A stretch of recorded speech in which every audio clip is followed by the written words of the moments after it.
bagian prakarya buat pribadi. Disingkat apa tuh? Ini Bapak Budi. Keren ya. Pak, bicara masalah sekolah, segitu banyak dana yang dikeluarkan untuk sekolah itu sebenarnya hal yang wajar. Betul. Yang tidak wajar ketika itu tidak pada tempatnya. Seperti contoh tadi Viti, ada sekolah secara fisik bangunannya belum selesai. Kenapa dibelikan alat fitness, scanner dan sebagainya? Itu berarti orangnya nggak mikir. Kenapa sih pentingnya mikir? Kalau kita mau mikir nggak akan ada masalah seperti ini.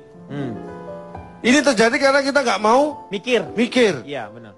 Dan pendidikan sekolah itu melatih kita untuk mikir. Iya. Jangan berpikiran ya bahwa pendidikan itu persiapan untuk kehidupan. Itu salah. Betul. Karena pendidikan itu adalah sebenarnya kehidupan. Bagaimana kehidupan Anda itu bagaimana sekolah Anda. Iya. Jadi belajar itu tidak hanya di sekolah, dimanapun juga Anda itu sebenarnya sedang belajar. Betul, kalau masalah belajar. Tapi untuk mendapatkan formalitas ijazah pengakuan memang harus sekolah. Harus ada sekolahnya. Itu tolong dibedakan. Anda tahu nggak? Enggak. Saya sampaikan data yang saya juga belum tahu betul. Lulusan SMA kita 2014 itu 99,52%. Berarti ada 0,48% yang tidak lulus. Nah, ya. Sedangkan SMK 99,5%. Artinya apa? Oh, benar ini. Kalau yang keterampilan. Artinya yang SD dan SMP itu belum SMA. Iya benar. Tuh. Ini yang ditunggu nih. Nah, Pak Jarwo, kalau ngomong tuh kayak begini, ini baru isi. Jadi siapa? Orang SD sama SMP itu menandakan bahwa mereka itu belum SMA. Benar. Pasti. Iya. Pelan tapi pasti. Saya lanjutkan. Kalau tadi mengatakan siswa sekarang malas manja siapa tadi? Siapa yang mengatakan Pak, siswa? Jarwo. Riko. Jarwo yang ngatain Pak. Oh iya, Jarwo. Dasarnya, faktanya begitu. faktanya dari mana? Mohon maaf, dalam sejarah dunia dimanapun yang namanya murid, siswa, tidak ada yang manja, tidak ada yang malas, tidak ada yang nggak aktif. Kalau toh ada yang malas, itu hanya karena yang lain lebih rajin.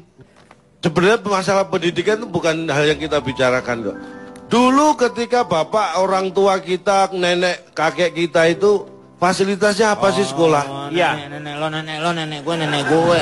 Apa jadi nenek kita? Nenek kita, lo aja keles. Maksud saya Pak, di generasi kita yang dahulu, pendiri-pendiri bangsa ini, fasilitas sekolah itu belum seperti sekarang. Ya. Tapi yang kita tahu kualitas manusianya, kita bandingkan. Memang kita tidak bisa head to head, apple to apple, tapi secara kualitas bisa dipertanggungjawabkan. Iya. Ini bicara masalah pendidikan ya kita. Makanya intinya di mana sih? Intinya kita ini kurang bijak begitu aja kok. Orang nggak bijak itu karena nggak mikir. Kalau orang bijak itu Pak ya, belajar itu selagi bisa. Itu orang bijak. Nah kalau orang nggak mau mikir, orang yang bodoh, itu hanya belajar kalau harus. Pak udahan ya, ngantuk. Meng, jangan, kamu pikir aku ngomong nggak ngantuk? Ini aku ngomong buat ngobatin ngantuk. Dia itu sebenarnya Coba, ngantuk, kalau kamu ngantuk ngomong. Iya. Makanya kalau supir saya ngantuk, saya bilang, kalau ngantuk ngomong ya. Bukan ngomong saya gantiin, bukan.